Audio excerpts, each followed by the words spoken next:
Chinna samshaya. The teacher teaches in silence and the doubts of the disciples are dispelled.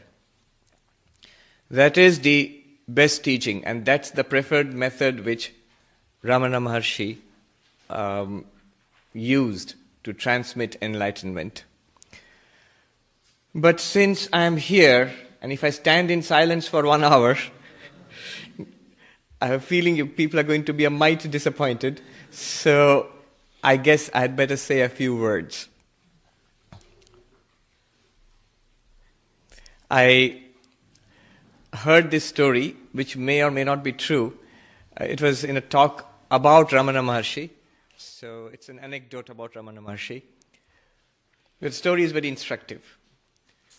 It seems one day a gentleman went to Ramana Maharshi and expressed his feeling that he was not particularly interested in the who am I method of inquiry.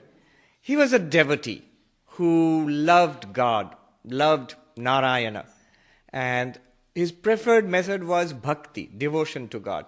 So he asked Ramana Maharshi that I really am not so much interested in who am I inquiring, but I love Narayana. So is it all right? Ramana Maharshi says, according to the anecdote, I don't know how historically accurate it is, Ramana Maharshi said, yes, it's all right. Oh, it's all right. And then after death, will I go to Vaikuntha, the abode of God, Vishnu, Narayana? Ramana Maharshi said, yes, you will. Oh, I will. And there will I see Narayana? Yes, you will. Oh, I'll see Narayana. Yes. And will Narayana speak to me? Yes, Narayana will speak to you. Oh, God's going to speak to me. Narayana will speak to me. Yes. And what will he say to me? And Ramana Maharshi said, he'll say to you, find out who I am. Now that seems to capture the essence of Ramana's teachings, Bhagavan Ramana's teachings. You see, the core teaching of Advaita Vedanta is that you are Brahman, the existence, consciousness, bliss, Satchidananda. When are you Brahman? Where are you Brahman? Will I be Brahman when I am in heaven? No. Wherever you are Brahman. There's no specific place we have to go to become Brahman. You don't have to go to the Himalayas or even to Arunachala or even to Tirupati or anywhere to become Brahman. You are Brahman wherever you are. When are we Brahman? When I'll die, after that I will become Brahman. Right now I'm a human being. No. You are Brahman exactly as you are right now. Some people think, I will be Brahman when I get samadhi or when I get enlightenment. That's right. When I realize that I am Brahman, then only I am Brahman. No, not even that. Even when we have not yet realized, Advaita Vedanta makes this bold claim, even when you have not yet realized, even when we think that we are this body-mind, this thing, at this very moment, you are none other than Brahman. So there is no time limitation. No limitation that at this time you are a jiva, an individual being, and at that particular time you will become Brahman. No time limitation. No place limitation. No time limitation. You are Brahman wherever you are Brahman whenever. At all times and at all places. Now that's nice. When we hear this, it's nice to hear, but we have a question. We sort of scratch our heads and say, if I may, the American phrase is rain on your parade. That's all right, but I don't feel it. I don't know it. I don't realize it. It doesn't seem to be real to me. That's our question. So our real problem boils down to this, that though it may very well be that we are Brahman right now, we are Satchidananda, we are liberated, it may very well be true. But I need to feel it. I need to know it. It needs to be real. That I am Satchidananda.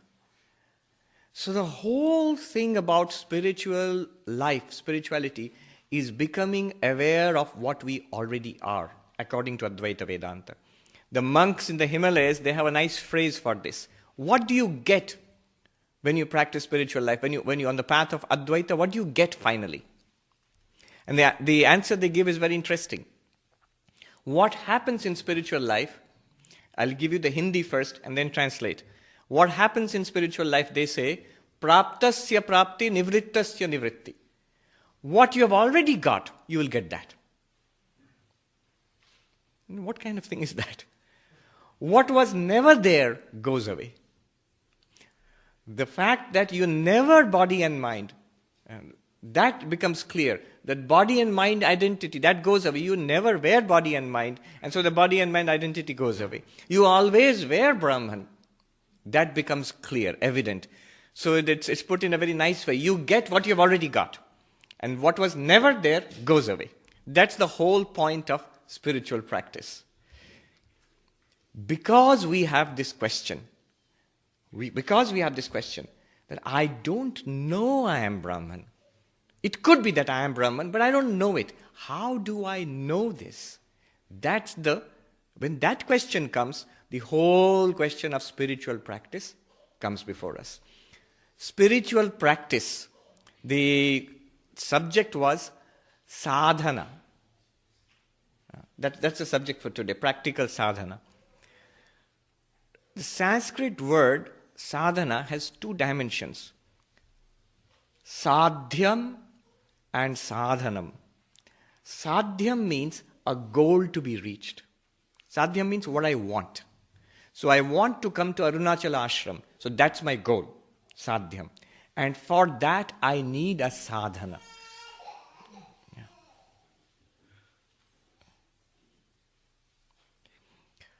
Swami Vivekananda once said that I'm fully convinced that when a baby cries, he's actually expressing the highest philosophy. It's only that we do not understand it. Yes. So, sadhyam is the goal to be attained, and sadhanam is the instrument or the method that we use. So I want to come to Arunachala ashram, that's sadhyam. And the car that I drive to come here, that's sadhana. So sadhana and sadhya, the method that we use and the goal that we are going to attain. What is the goal here? In Advaita Vedanta, the goal becomes very interesting. Because you already are Brahman. The goal is already attained. You are Brahman. Right? So what do you do? It's already attained. You don't need a method. All that you need a method for is to dispel the ignorance that you are not Brahman. That we strongly feel that there is something wrong, which Bhagavan Buddha called dukkha. We strongly feel that we are suffering. We strongly feel that though the scriptures tell us that you are Brahman, we strongly feel that we are not Brahman. This feeling, this is called ignorance in Advaita Vedanta, ajnana, that we do not know what we already are. So this ignorance has to be dispelled. Shankaracharya often uses in his commentaries a phrase, avidya kama karma. Avidya kama karma. Avidya kama karma means ignorance, desire, and desire-prompted action. This generates the network of samsara we are bound in. So avidya kama karma, what is this ignorance? I do not know I am Brahman. I do not know that I am truly infinite. I do not know I am Purnam, complete. That's ignorance. Not knowing this, it leads to the next thing, the kama, desire. I do not know I am complete, hence I want to be complete. So I feel if I get money, I'll be complete. If I get a relationship, I'll be complete. If I get a house and a car and the latest iPhone, I will be complete. I never am. Nobody ever has been complete in this way. But this persists. This persisting delusion. If I add something to myself, then I will be complete. Then I'll be fulfilled. I'll be happy if I get that particular thing or that relationship or whatever, and then I will be really, really happy and I don't want anything more. This delusion, this is kama. Where did it come from? Ignorance. Avidya, ignorance, and then kama. In between is error, bhranti, or in Sanskrit, in technical terms, adhyasa. An error happens. See, when I do not know that it's a rope, then the possibility of making a mistake appears, that I'll think it's a snake. Not knowing it's a rope, I think it's a snake. If I knew it was a rope, I would never make that mistake. If I knew I was Brahman, I would never make the mistake of thinking I'm body and mind, even while experiencing body and mind. There's so numerous stories about how Ramana kept correcting this error. For us, that's Ramana Maharshi. If you ask Ramana Maharshi that, are you this thing, this body and mind, no matter how beautiful, somebody said it's the most beautiful face ever seen, Ramana's face. He would say, no, I'm not this thing. But we make the mistake that we are this body-mind. From that error comes desire. The body needs something. It needs food and shelter and warmth, especially in this cold weather. So I need food, shelter and warmth. The mind has many, many more desires. The desires of the body are not particularly bad. The desires of the mind are manifold more. So I think I need them because I think I am the body-mind. And prompted by desire, we engage in action, kama, karma. Once we engage in action, we are caught in the network of karma. Results keep coming to us. Karma, phala. Good action, punya, merit, and you get happiness. Bad action, if you're particularly naughty, then it leads to papa or demerit, and the result is misery. And we are caught in this network of pleasure and pain, generated by our own merits and demerits. Those are generated by our own actions, good and bad. And the actions are generated by desire, and desire is generated by ignorance. So the root cause of our trouble, even though you and I and all of us are Brahman, that self which Ramana Maharshi speaks about, we are that. We are one with Ramana. We are one with Ramana Maharshi right now. We always were. This ignorance that we are not, this ignorance alone has to be dispelled. So all of sadhana, this is the one point I'm making. Sadhana, method to attain a goal, sadhyam. So all of sadhana is meant to attain a goal not of becoming Brahman. You are that already. The method is meant only to remove ignorance about the fact that we are Brahman. So this is the takeaway. Today all I'm going to speak about is the whole purpose of sadhana is to remove this ignorance. Not to make us Brahman, but to remove the ignorance that we are not Brahman. Not to make us all right, but to remove the ignorance that everything is not all right. So that's the goal of sadhana in Advaita Vedanta. Removing ignorance. Ignorance about what? Not about physics, chemistry or computers. Removing ignorance about what we are. Now you begin to make a connection between what Ramana Maharshi again and again and again said. When you're listening to this talk, what's important here? Ramana Maharshi would immediately say the talk is not important. What's important is find out who is listening to the talk. So, again and again, Ramana Maharshi's central teaching, find out who am I, is exactly this. It is a sadhana for removing the ignorance, not to become Brahman, but to remove the ignorance that I am not Brahman. So the central sadhana, the method used is knowledge. Knowledge of who am I. Why is this central? Why not meditation? Meditation should be central sadhana. Or why not devotion? Why not elaborate rituals? Those are all sadhana, those are all methods. Why not all of those? Why only knowledge? Because it's logical. What is the problem? The problem is ignorance. If the problem is ignorance, follow me on this. If the problem is ignorance, the solution can only be knowledge. It's logical. If my problem is I don't know physics, what's the solution? Should I worship the physics textbook? No, the solution is knowledge. Knowledge of what? Knowledge of physics. If I don't know who I am, Advaita Vedanta is telling me, Ramana Maharshi is telling me that you do not know who you are. If you knew who you are, all your problems would be solved. If that is the central problem, then the solution will always be knowledge. Are you with me on this? How do we get this knowledge? Knowledge of who I am. The traditional method is, in Advaita Vedanta, Shravana, Manana, Nididhyasana. Shravana means hearing. Literally it means hearing. Practically it means a systematic study of Vedanta. From a teacher, the Upanishads and the Bhagavad Gita and the Brahma Sutras and numerous texts, Vivek Chudamani and Ashtavakra and Avadhuta Gita, Vedanta Paribhasha, and so many, Panchadashi, numerous, it's a vast body of literature. And yet in all of this, only one thing is going on.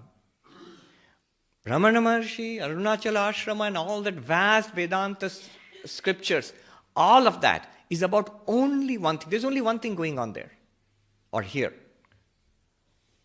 What am I? Who am I? By the way, just a little clarification here. You know, when Ramana Maharshi says, who am I? Find out who I am. I would refine that question a little bit. We are to take the question as meaning, what am I?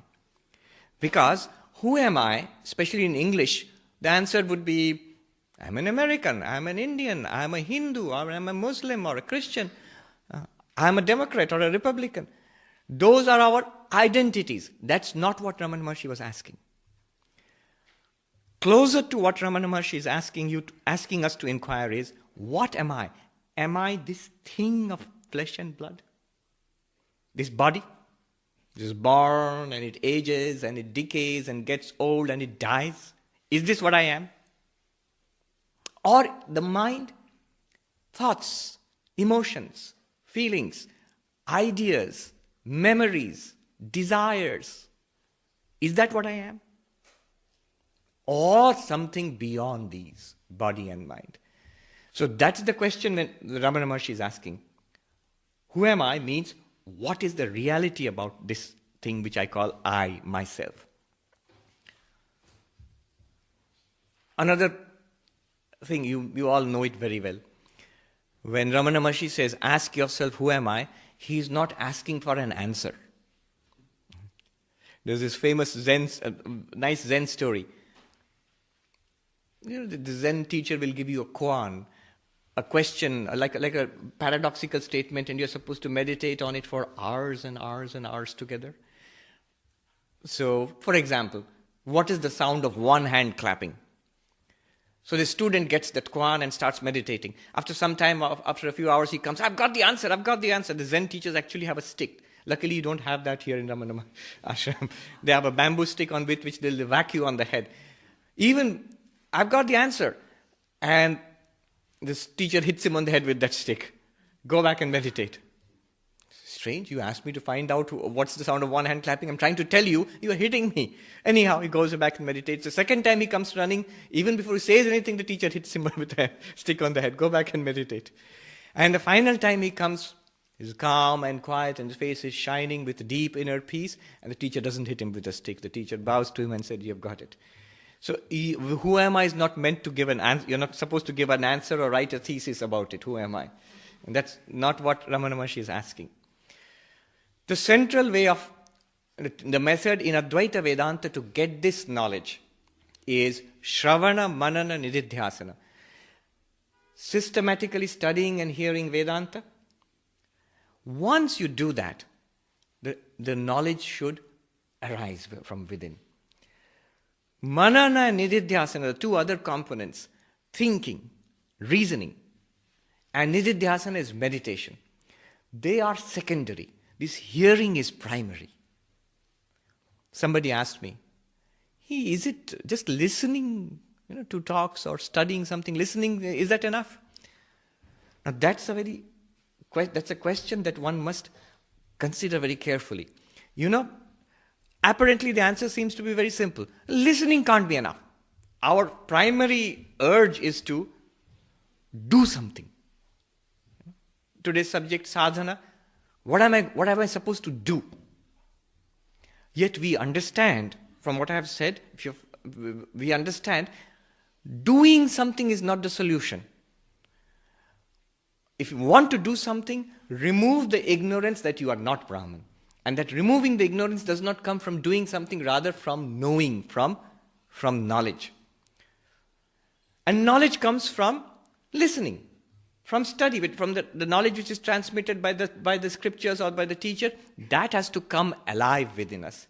So yes, I'll make a radical statement here. If you ask a strict Advaitin, is listening enough? It seems to be deep inside us, is that we have to listen to the teachings and then go out and do something. That's deeply ingrained in us. A strict Advaitin would say, listening is the final sadhana. The central sadhana is to listen to this teaching, because ultimately we want the knowledge which removes all others. Then what about meditation? What about bhakti? What about rituals? What about service and all of that? All of those culminate in this listening. All other sadhanas will culminate in listening to this truth. What is the truth? The Guru tells you that thou art. Tattvamasi. And we will get the realization, Aham Brahmasmi. So that this transmission from the Guru, the highest form of transmission is the silence which Ramana always bathed in and always radiated. That's the highest form of the teaching. Otherwise, one step lower is when the Guru teaches with words, the words of the Upanishads, that thou art. So listening is in fact the highest sadhana. In Advaita Vedanta, listening is the highest sadhana. All other forms of sadhana, whether it's Patanjali Yoga or Bhakti or whatever, you learn how to meditate, suppose Patanjali Yoga Sutras. You take up the book, you learn about meditation. Unless you actually go out and do meditation, it's not much good. You're a scholar of yoga philosophy, but you need to do that. You take up a book on puja. You learn how to do the puja. But actually, until you go out and do the puja, it will not give you a result. Advaita is different. See, I'm trying to emphasize the difference between Advaita and everything else. Advaita is different. Advaita is pure knowledge. You're not supposed to go out and do something. You're supposed to know it or understand. In fact, I'll put it in this way. We are in the realm of sadhana here. And I told you the goal of sadhana ultimately is not a positive goal to make you something. The goal is a negative goal to remove the delusion that you are not Brahman. Now,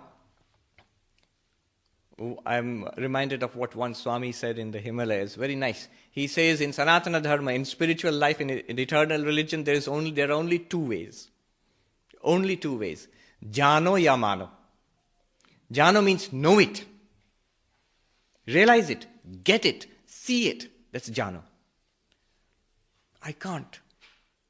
Then the other option is mano. Believe. You see, most people in the world today understand religion as faith. In this country, for example, the word used for religion, especially these days, is faith. What's your faith? Advaita Vedanta is not a faith.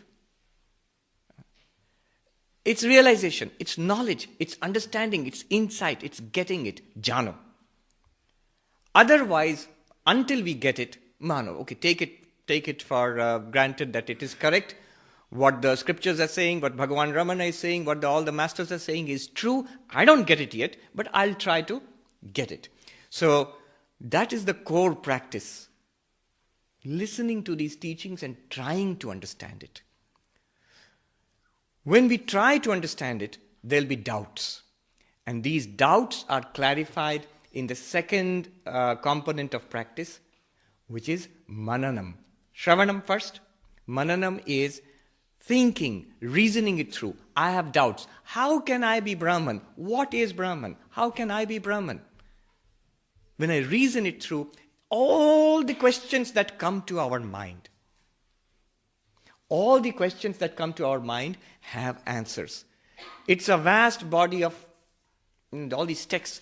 All the questions that come to our mind have been asked at some time or the other, and the answers are available. That's mananam. At the end of Shravanam, we should, if we don't get enlightenment, at the very least what we should get is all these teachers, all these scriptures, they are telling me one thing: I am Brahman. Aham Brahmasmi. That's what they're telling me. That's what it's all about. That's the end of conclusion of Shravanam. Then the problem is that doubts come. Mananam is the next stage. At the conclusion of Mananam, reasoning, the first stage was, I know what the scriptures are telling me, but the problem was, I don't get it. I don't understand. I've got so many questions. At the end of the second stage, you will say, I know what the Upanishads and Vedanta is telling me, and now I understand it. I get it. But then what's the problem? I get it, but it seems to be an intellectual understanding. If I have the problem that it seems to be an intellectual understanding, I get it intellectually, but in my life it's not making a difference. I don't doubt it, what Vedanta is telling me, that in some sense, yes, I am Brahman right now, but it doesn't seem to be real to me. I'm still behaving like that old person. Then the third stage comes, nididhyasana, which is assimilation of the truth. Assimilation of the truth. By meditation on what you have got in Shravana in the first stage, what you have clarified in Mananam, now you say, I know what Vedanta teaches, I am Brahman, and I'm clear about it now, no more doubts. But it still has to become real to me. Then you meditate on that. Vivekananda says, tell yourself again and again that I am that, I am he, soham, till it tingles with every drop of your blood. Then it becomes real to you. Nididhyasanam. So that is the method, sadhana. Today's subject, sadhana. Let's see how I am doing. Okay, we have time. Now what happens? Is this enough? Again, we scratch our head and say, Swami, I have been studying Vedanta for 30 years. What you're saying is fine. I've been coming to the Arunachal ashram for 25 years or 40 years. But my delusion is not gone. I'm studying it. I'm listening to it. I hear it all the time. I chant and I meditate on it, and all of that I do. Not clear. It's not becoming real to me. Then what do I do? Then Advaita Vedanta says, the problem is, it says vikshepa, they call it. The first problem was ajnana, ignorance. And the solution to that problem was Shravana, Manana, Nididhyasana. The solution to ajnana is jnana. Ignorance is always removed by knowledge. And how do you get knowledge? Shravana, Manana, Nididhyasana. Now, our complaint now is, it's not working. We've been trying it all this while, it's not working. What's the problem? Vedanta says the problem is vikshepa. The mind is not grasping it. The teacher transmits, we are blocked. The mind is scattered. It's unable to assimilate the teaching. It floats on the surface. So the problem is this flickering of the mind, this inability to assimilate. This is in Sanskrit, it's called vikshepa, the scatteredness of the mind. Scatteredness of the mind is the problem, then the solution will be concentration of mind. Scattered mind, problem. Solution, concentrated mind. And what is the method for concentrating the mind? Now we are on more familiar ground, meditation. So this whole science of meditation, according to Advaita Vedanta, is a sadhana, is a method of practice, no doubt. It is useful for concentrating the mind. So you have the whole science of meditation. Meditation is also a sadhana, but we must realize it's a method, a sadhana. What is the goal of that? According to Advaita Vedanta, the goal is not enlightenment. Enlightenment comes only from knowledge, jnana. But method of this meditation, the goal is concentrating the mind, focusing the mind, stilling the mind, so that the truth becomes evident. So that's meditation. That's also sadhana. But we must be clear what is the goal of that. It's a method, so method must have a goal, purpose. The purpose of meditation is stilling the mind, quietening the mind, focusing the mind. Okay, very good. We start meditating, sit with eyes closed and sit straight and breathe in this way and repeat a mantra, whatever. Problem. What problem? Swami, when we do that, two kinds of problems. Either we fall asleep, especially when it's nice and warm inside, or the other problem is the mind is scattered. I try to meditate. I'm meditating on Om or on Shiva or on my Ishta Devata, but the mind runs here and there. Scattered mind.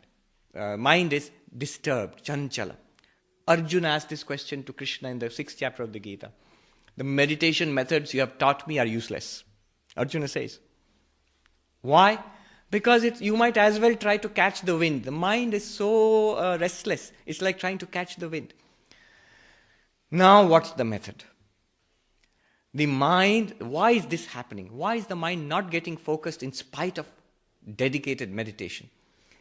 Vedanta says there is another tier of the problem, another layer of the problem. What is the new problem now? Chitta mala, the impurity of the mind. It's because the mind is impure. We have dumped garbage in the mind for years and years and years in our lives, and we believe in many lives. So many lives of garbage has accumulated.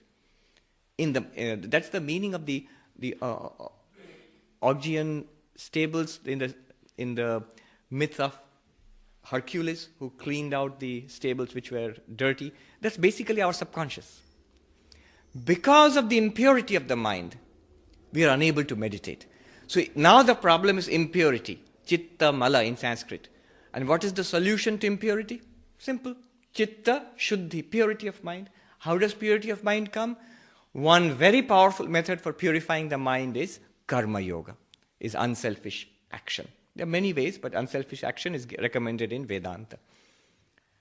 If you purify the mind, when the mind gets rid of its dross, then it's very easy to meditate. One Swami in the Himalayas said, Samadhi is very easy. I'll give you Samadhi in 2 minutes. You'll meditate for only 2 minutes, you'll get Samadhi. He said in Hindi, Shart hai lekin shuddh man lao. But there's a condition. I'll give you the deepest meditation, Samadhi, but come with a pure mind. Well, therein lies the trick. A pure mind, not so easy to attain. Okay. We'll pause here. I'll give you the big picture. What has been outlined so far. Remember, the subject is sadhana, spiritual practice. Why spiritual practice? Any kind of practice is meant to give you a certain result, right?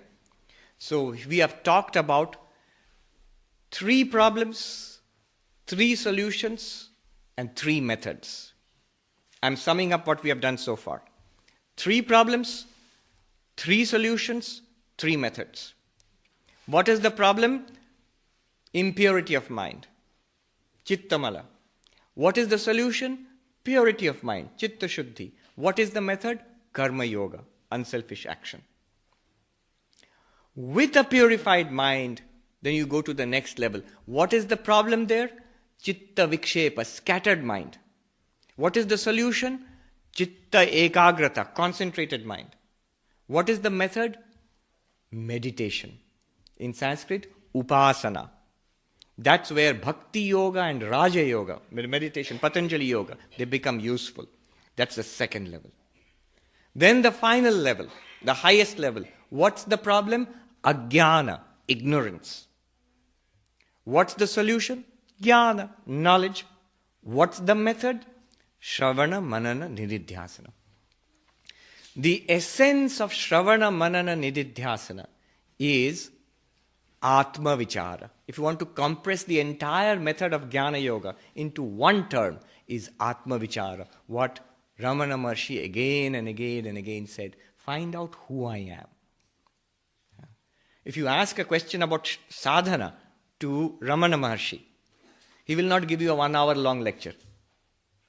What is the sadhana? Today's subject, if you ask Ramana Maharshi, he would have said, find out who is asking. Find out who is asking. In the Mandukya Upanishad 7th mantra, there's a term, very deep term used, Ekatma Pratyasaram. Atma Pratyasaram. Follow this I consciousness. Continuously we have this experience. I. I am speaking, I am standing, I am looking at you, I am thinking. But the standing, speaking, looking at you comes later. The constant is this I. And we experience it. This I is not the Atman. Let's be very clear. This I is not the Atman. It's a function of the mind. It's the ego. But in the ego is reflected the consciousness of the Atman. They call it in Sanskrit Chidabhasa. If you follow it back to the source, you'll come to our real self, that is Atman or Brahman. That is the highest sadhana. I'll take questions. So think about, if you've got questions, that's a much better way of discussing this. So let me just summarize what we have done so far. The whole problem is we do not know we are Brahman. If we knew that, none of this would be necessary. None of this would be necessary. Ramana Maharshi never ever asked, what is the sadhana? Why? He's already got it. He's immersed in Brahman, in the real nature, in the self. So no need for sadhana there. That's the highest sadhana. To be always aware. Atmanam satatam janam in the Aparoksha Anubhuti. What's the stage of a Jivan Mukta? Always immersed in the bliss of the Atman, the vision of Atman, vision not in the sense of seeing this, that I am Brahman, is ever before that person. That person is no longer a person. It's one, he's one with Brahman. So that's the highest. So that's the purpose of sadhana, to become aware of our real nature. How do you become aware of our real nature? The question is, what prevents you? Ignorance prevents us. Take it in 3 stages. Ignorance, problem, solution, knowledge. Ignorance of what? The self. Solution, knowledge of what? The self. How do you get that? Shravana, Manana, Nididhyasana. And the essence of Shravana, Manana, Nididhyasana is what Bhagavan Ramana used to always say, who am I? Trace it back.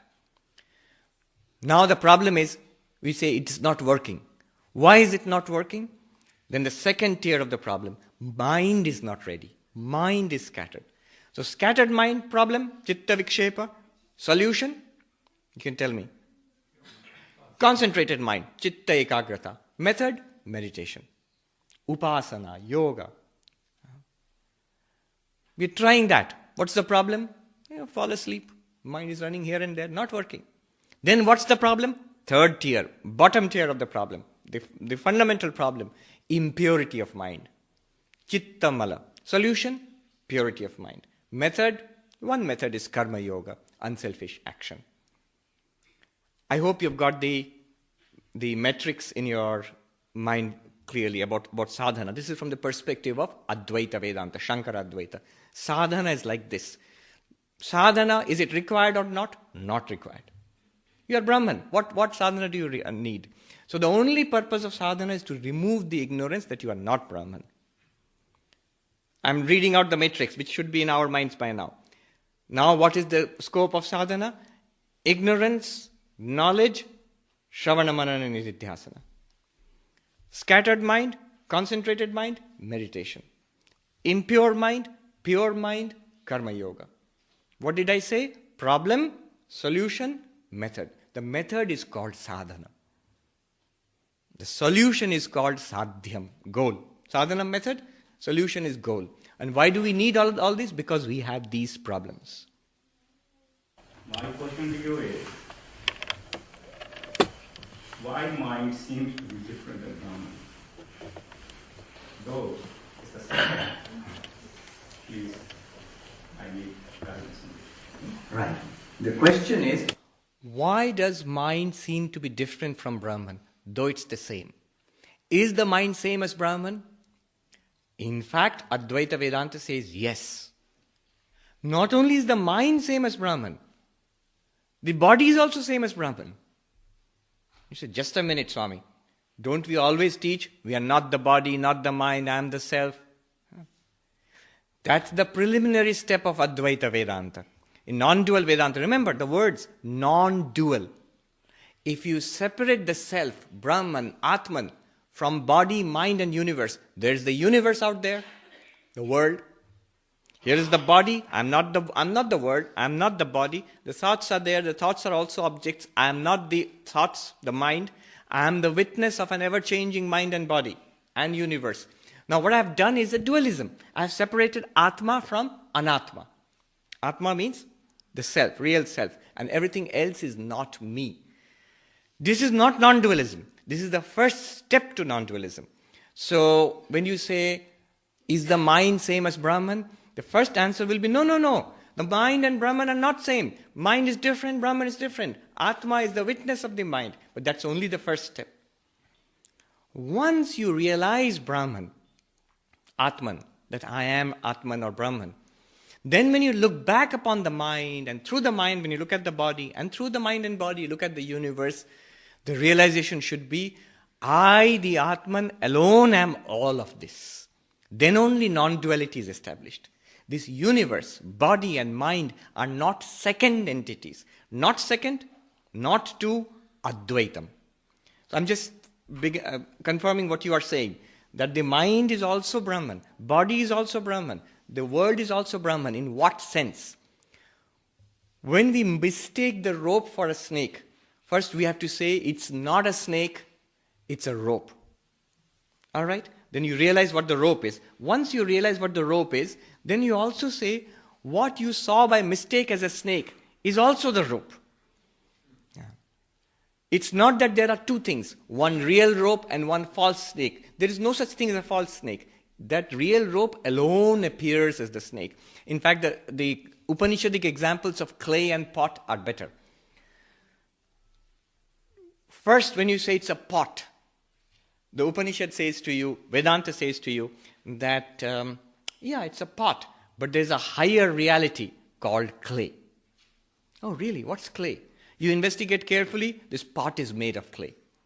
And when you investigate and understand what clay is, you realize every bit of the pot is clay. In fact, there is no second thing called a pot there. It is clay through and through.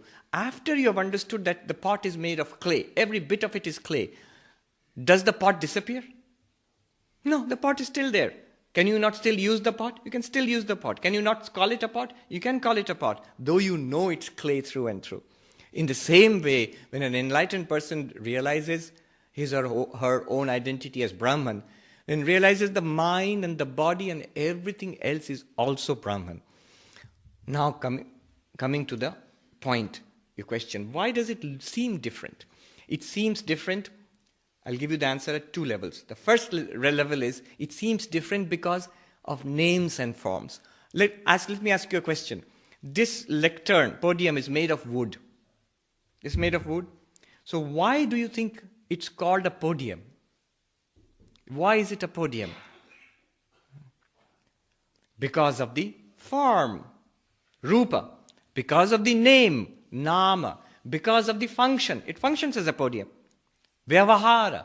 Nama, Rupa, Vyavahara give it a unique identity and use, and it seems to be a different entity.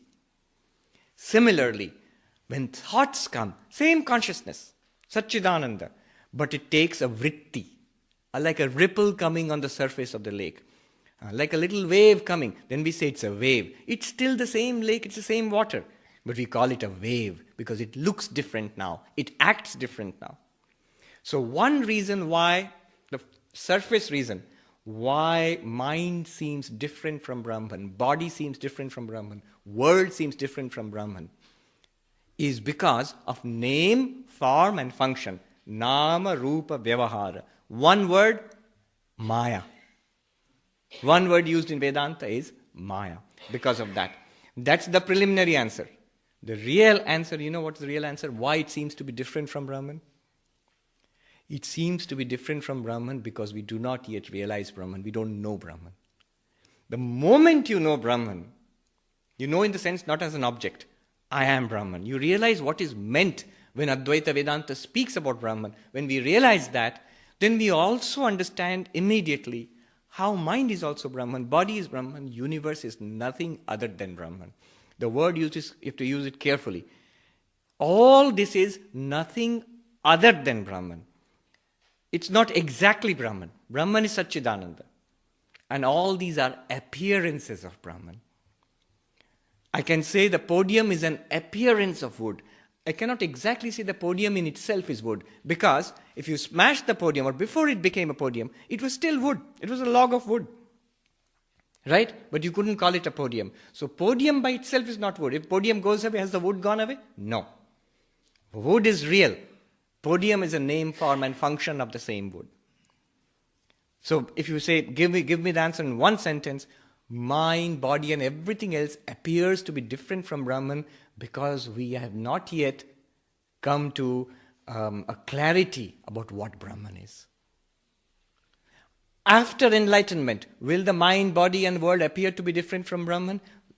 Be careful about the words. Will they appear to be different from Brahman? Yes. They will appear the way they are appearing. But what about the enlightened person? To him also it will appear the way it is appearing to us. But the difference is that person knows without the least shred of doubt, it is Brahman, it's me. It is I shining forth in all these ways. There's no doubt about it. It's very clear in that person's mind. Yes. Yes. Swamiji, thank you very much for your grace. I appreciate that and your speaking. I have a question about Sat Chit Anand and its context to Shunya. When I read that text here, I particularly like Shri Devi Kavotara. It's Lord Shiva speaking to Parvati, saying, this is what's going on here, the unsupported Shunya. Sat Chit Ananda, to me, is being, bliss, truth, Satya. How does Shunya fit into that? Because if your witness being is the witness, that Shunya the witness? All right. The question is the relationship between Shunya, the void, emptiness, and the Vedantic formulation of Sat Chid Ananda, existence, consciousness, bliss. How are the two related? They seem to be opposite. How are they opposite? Being and non-being, is and is not. They seem to be opposite. That's why there's a big conflict between Buddhism and Hinduism. Buddhism seems to say there is no Atman. Find out who you are, the self. Buddhism seems to say there's nothing. What will you find? There's nothing. That you're not there. That's what you will find. And Hinduism seems to say you will find that you are the immortal Atman. Now they seem to be in conflict. They seem to be, but they are not. Actually, when you investigate deeply, when you see the most sophisticated formulation of Vedanta, which you find in Advaita Vedanta, and the most sophisticated formulation of Buddhism, which you find in Madhyamaka Buddhism of Nagarjuna, which is the central philosophy of Tibetan Buddhism, for example, the Nagarjuna's conception of Shunyata, and Advaita Vedanta conception of the Turiya Brahman. To your amazement, you find the same language is being used. Gaudapada says the ultimate reality is Chatushkoti Vinirmukta, beyond the four alternatives. Nagarjuna says Shunyata is Chatushkoti Vinirmukta Tattvam, beyond the four alternatives. What are the four alternatives? Is one, is not two. Both is and is not, three.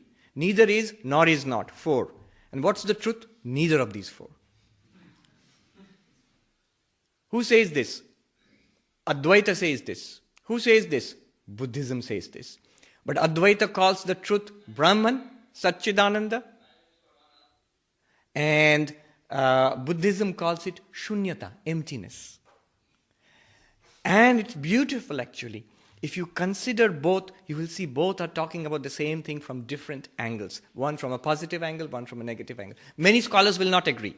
Many traditional Vedantic scholars will say Buddhism says it's emptiness. I remember I once had this argument with one of my teachers who was a professor, retired professor of philosophy, a master of Advaita Vedanta, who's written texts. Nirodharan Chakravarti, he has a text called The Concept of Falsity in Advaita Vedanta. So I said Shunyata and Brahman are the same, isn't it? So isn't Shunyata the final truth? I was studying Nagarjuna at that time. And his answer was exactly what you said. But if Shunyata, the void or the emptiness, is the final truth, to whom is it the final truth? To what? There must be a knowing consciousness there. To even say it's empty. In that case, it is Satchidananda.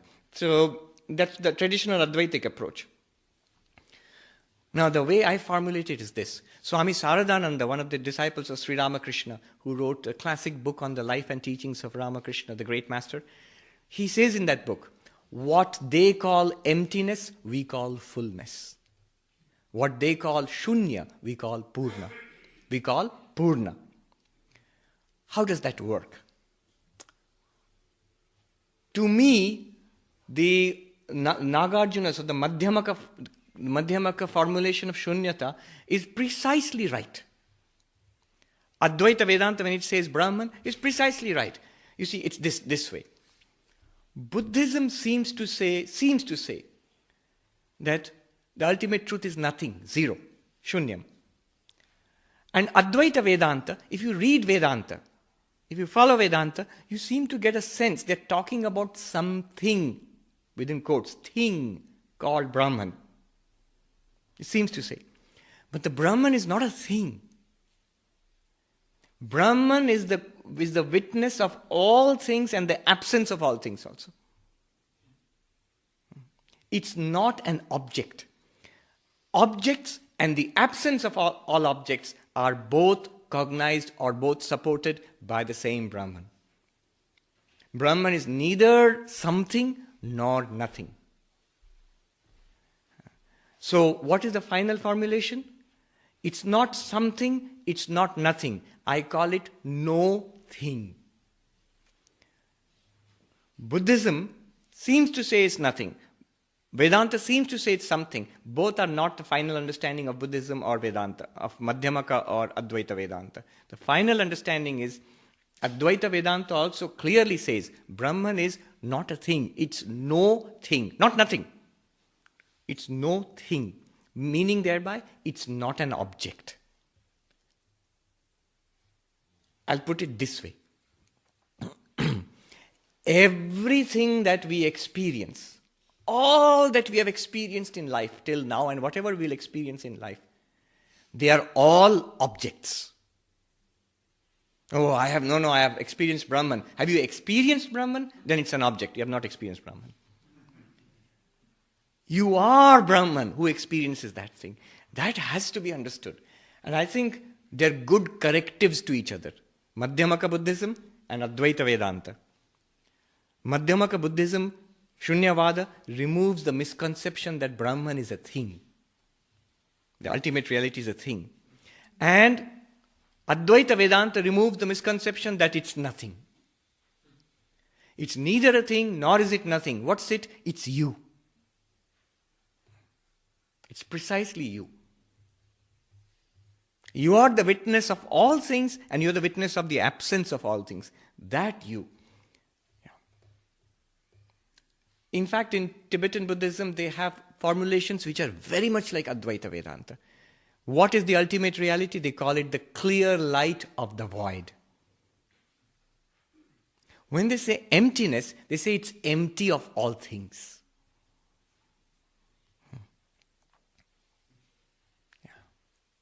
I don't know if that clarifies things or makes it confusing. Yes. Is this the problem with the language pointing? Yes. And that is where the science comes into that level. Yes. You are precisely right. The whole problem at this level is language. Why is it a problem? Remember, language was never devised to talk about the ultimate. Language was devised to talk about our empirical world of vyavahara, our transactional reality. The reality which we live in, where we talk and walk and eat and go out and do our jobs and enjoy our lives and suffer. All of that, language can describe beautifully. Language can even work up to the level of conventional religion. there is a God and there is a heaven and you are somebody who is devoted to God and will go to heaven. That also works. Language operates in the framework of time, space and causation. I think Wittgenstein, the great philosopher, maybe the greatest philosopher of the 20th century, he put it beautifully. In his book, Tractatus Logico-Philosophicus, he put it beautifully. The limits of the world are the limits of language. Or the limits of language are the limits of the world. He put it beautifully. And he says, what lies beyond we must pass over in silence. Limits of the world, this world of time, space and causation. Language is suited to describe it. But when you talk about something which transcends the reality of this world, that Satchidananda or that Shunyata, language cannot adequately describe it. That's why one of the things again and again said about Brahman is avang manasa gochara, which you cannot express by language, which you cannot express, cannot grasp by thought. You can't see it, you can't hear it, you can't smell it, taste it or touch it. You can't think about it, you cannot speak about it, you cannot understand it, you cannot remember it. Then how is it at all we're going to realize it? It's because you are it. So language does not work. Now the problem with teaching is, whether it's Shunyavada, Nagarjuna or Shankara, they have to use language. Upanishads are language. Now how can you express the inexpressible? How can we express the inexpressible? So the Upanishads in Vedanta and also in Tibetan Buddhism, they have devised techniques to get around this problem. What techniques? One or two I'll share with you. That's the ultimate. But language. How can you use language to express the inexpressible? There are some techniques are there. For example, you are saying that you cannot speak about it, right? You cannot describe it with language. Yes. All right. But what you can do with language and say what it is not. You can't say what it is. But can you say what it is not? Yes. That's the method of neti. Yeah. We call it the apophatic method, the negative method, the via negativa. Neti. Not this, not this. How does it function? This universe, everything that you see, hear, smell, touch, think, whatever you have thought about, whatever you have understood in life, whatever we may yet experience in life, all of that, A to Z, it's not Brahman. Okay? Then the next problem will be, if this is not Brahman, then what remains? Nothing. So Brahman is nothing? That's not Brahman either. It's not all things, it's not nothing. You are thrown immediately into silence.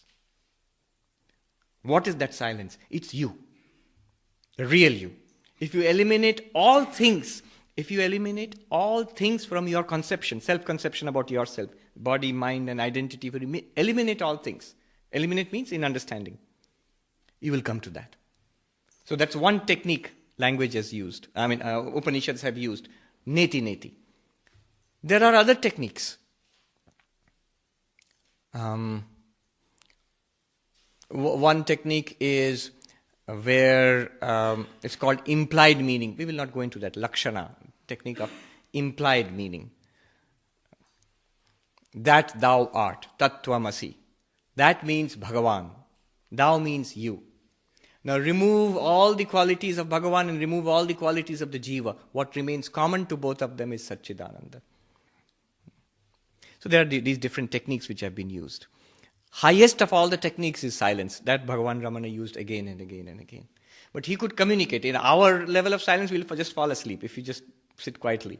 But Ramana Maharshi could communicate the highest truth through silence. There was another question? Yes. I'll come to you. There's a question there. Yes.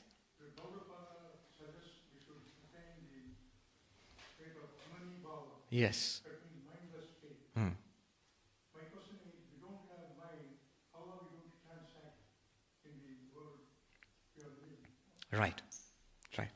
Thank you. Amani Bhava and the Atman are one and the same. Here's one thing. Mindless state. What is Amani Bhava? Literally translates into not mind. But not mind, what does he mean? You have to be precise. You have to go deeper into that. Does he mean that I'll be just a zombie sitting here, catatonic? They'll put me in a hospital, in a facility. No. Whenever we have such doubts, one direct way of solving the doubt is looking at the lives of those people we consider to be enlightened. We know that Ramana Maharshi is enlightened. Look at his life. Was he able to function? Oh, yes. Everything. From cooking food to teaching the devotees to feeding the cows and to everything. If you see his life, he could do everything that anybody else could do and more, much more than others. If you look at the lives of all enlightened people, they are fully capable of functioning. Are they in Amani Bhava? Yes. The deepest meaning of Amani Bhava is the Atman itself. See, there are two levels of understanding Amani Bhava. The surface level, the preliminary level is Samadhi. Samadhi, where the mind stops functioning, that which is beyond the mind, that remains. Patanjali says, Yogash Chitta Vritti Nirodha. Yoga is the cessation of the modifications of the mind. And then what happens if the mind modification ceases? What happens? Tada drashtu swarupe avasthanam. Third sutra. The witness self is appreciated in its real nature when the modifications of the mind cease. Imagine, I am standing, I am speaking, I am talking, I am thinking, I am feeling. If I drop the standing, talking, thinking, feeling, the pure I remains in itself. Tada drashtu swarupe avasthanam. The witness self is appreciated in its real nature. That's what Patanjali says. That's one kind of Amani Bhava, where the mind stops functioning. At that level, if you say, can a person function in the world? No. The person will remain immersed in Samadhi. And Ramana Maharshi used to do that sometimes, especially at the beginning, before he went into the Sahaja. At the beginning, when he first got the breakthrough, what happened? Do you remember in his life? He remained absolutely immersed in the bliss of the self. In a nirvikalpaka avastha. Was he able to function? No. Somebody else had to come and take care of him and feed him. Otherwise the body would have gone away. And it nearly did. Body was damaged. There's so many stories we read. How he went under the basement of the temple and stayed there. And unable to function. Because you're not even aware of the names and forms. You are immersed. If I say that clay pot, if you are immersed in the clay identity, you won't be able to use the pot. You're not even aware of it being a pot. It's just the clay. If you are immersed in Satchidananda, an infinite ocean of existence, consciousness, bliss, then I am a body and that is food. I have to take the food and put it in this body. That feeling will not be there at all. Then the body will deteriorate and die unless somebody takes care of it. So that's one kind of Amani Bhava. But there is a higher level. There is a deeper level. The Sahaja state which Ramana Maharshi inhabited after that. Where you can use the mind. If you use the pot to store water in it, is it any less clay? It's still clay, right? Every bit of it is clay. You can use water. You can store water, Ganges water in it. You can call it a pot. You can use it like a pot. You know all the time it is Satchidananda. You can use the mind and the body and function perfectly well in the world, better than anybody else. Look at Krishna, greatest karma yogi ever, fully enlightened, all the time conscious of his divine nature. In fact, many of the enlightened persons, they function fully well in the world, better than most other people, and they were aware of their own divine nature all the time. That is the real meaning of Amani Bhava, and that's what Gaudapada means ultimately. But this preliminary stage, one may not be able to function for some time. Sri Ramakrishna, for example, used to go into Samadhi every now and then. Then he could not function. He would stand like a picture. The often description is he was standing like a picture. Even his heartbeat would stop. So that is a Samadhi avastha. But in Vedanta they call a Vyutthana avastha. Coming out of the Samadhi, seeing the world and the body and the mind and knowing it all to be Brahman. When you realize that the ornaments are gold, The necklace is gold, the earring is gold, the bracelet is gold, but that does not prevent you from putting the necklace here and the earrings here and the bracelet here. You know it's all gold. You don't think that, oh, it's gold. I'll try to put the bracelet here and the earrings I'll try to put here. No. You know the name and the form and the use. But you know the reality is Satchidananda. It's still an ocean of Satchidananda. Yeah. That is the real Amani Bhava. The thing is, it's available to us right now. Atman itself is always in Amani Bhava. It's easy to realize Brahman, that we are Brahman right now. Right now. It's always available to us. Our only problem is, I think, I am the body trying to realize that I am Brahman. No. Are we bodies trying to realize Brahman? Or are we Brahman under the delusion that we are bodies? Are you a body with consciousness, or are you consciousness thinking it's a body? It's a body-mind. Vedanta says you are Brahman right now. You are Brahman right now. Just now. Only with the appearance of the mind and the body, through the mind we think we are this body. Change the sadhana in this way. From now on, think that I am Brahman. How can I get rid of this body identification? That body will still be there. Don't worry, body will not disappear. It will be there with all its problems, it will still be there. But I am not it. Are you aware of the body? Are you aware of the body now? Because of the pain or... Yes. Yeah. Correct. Okay, do it step by step. With the dharma meditation, at times, Yes, correct. No, that's perfectly honest. That's wonderful. So there's a pain. If there's a pain in the body, are you aware of that, the pain in the body? Yes, of course. That's why I'm telling you. If you are aware of the pain in the body, who or what is the one which is aware of the pain in the body? Right now, I feel the body. What feels the body? You will say mind. What feels the mind? That which feels the mind and the body, that one is not the mind and body. That one is you.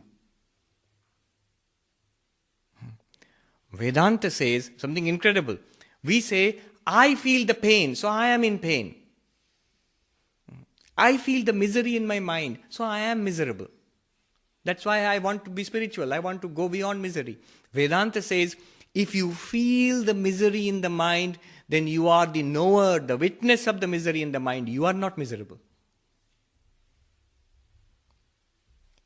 If you look at this, you're looking at this podium. Are you a podium? No. You are the witness of this podium, right? Follow this carefully. You are looking at the podium. So are you a podium? No. You are the witness of the podium. The knower, you, and the podium, known, are two different things.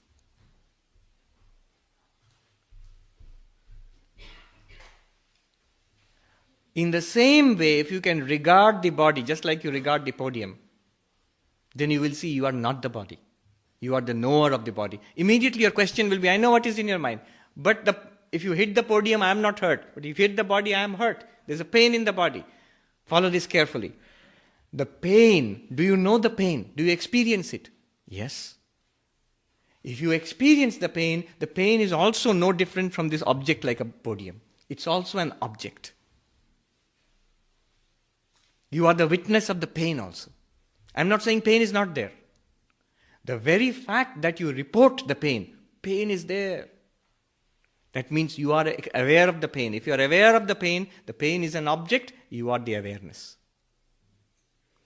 You are aware of the absence of the pain, you are aware of the presence of the pain, and very soon you will be aware of the absence of the pain again. That awareness is always free of pain. The awareness has no pain. It reports the presence of pain in the body. Think about that. Tell me when the time is up. I delight in this, so I can carry on all afternoon. Okay, there's a question there. You have to wind up, yes. Okay, that's the last question, yes. I had a question about everything is so beautifully deconstructed, starting from sadhana, Yes. problems, karma yoga, and the purifying of mind. Yes. How do you relate to that? How is it connected? Or how do you Right. the unselfish service? How do Right. Karma yoga, how does it purify the mind? There are two stages to it. One stage is dharma, a moral, ethical life. Impurities like deceit, like lust and greed and anger and hatred, those have to be counteracted by a moral, ethical life. As they would say in this country, clean up your life. As far as possible, clean up the life. Let it be a moral and ethical life. But karma yoga is beyond that. One can be moral and ethical within the limits of morality and ethics. I still pursue my selfish goals. Yeah. I'm paying my taxes, but I want to be a rich person who's paying taxes. I want to enjoy my life. I'm not going to overstep the bonds of decency, but I'm going to go out and party and have fun. So those are also self-oriented goals. It's still selfish. When I go from ethical and moral life to unselfish action, I am doing something for the benefit of others. When I offer a puja, I say, here is the puja I offer to the Lord. I don't want anything in return. I love thee, therefore I do it. So then action becomes unselfish. You see, otherwise what happens is, all our action, ethical or unethical, is basically meant to make this fellow happy. This bundle of flesh and blood, I think this is me, so all that I do, good and bad, is to make this thing happy. But here is the fundamental problem, that this is not me. So if you are going to realize that, I have to cut this knot of selfishness, which ties me to this body-mind. So a powerful method is to engage my body and my mind in unselfish action. Advaita Vedanta, finally what realization will you get? I am all of this. So why only act for the benefit of one particular body-mind? Then let my actions be for the welfare of humanity. Let my actions be, if you are devotionally oriented, let my actions be a puja to the Lord. So that is karma yoga. How does it help? It cuts at the very bond of selfishness. Why is selfishness a problem? Selfishness with a small s. What Ramana Maharshi is talking about, find out who I am, is self with a capital S. That self is common to all. But my selfish action is directed to this particular body and mind, or to that which is connected to this body and mind. My family, my wife and children and my relatives and my company, me and mine. That's what ties us deeply to this earthly life. That is the source of impurity. So that impurity sort of clouds the mind. The more unselfishly I act, the more I viscerally begin to feel, I am not this body and mind. This is just one body and mind. There are so many bodies and mind. What's so particularly special about this body and mind? Nothing. So karma yoga, by counteracting our innate selfishness, purifies the mind. It replaces selfishness, body-mind bondage with unselfishness. So that's how it purifies the mind. It's a very, very powerful tool for purifying the mind. It's a pure mind which can be concentrated by meditation. And it's a concentrated and pure mind which can immediately grasp when somebody like Ramana Maharshi says, find out who I am. It grasps it immediately. Not only grasps, holds on to it. Many of us, we get it, then we slip away from it again. Thank you very much. I enjoyed this session.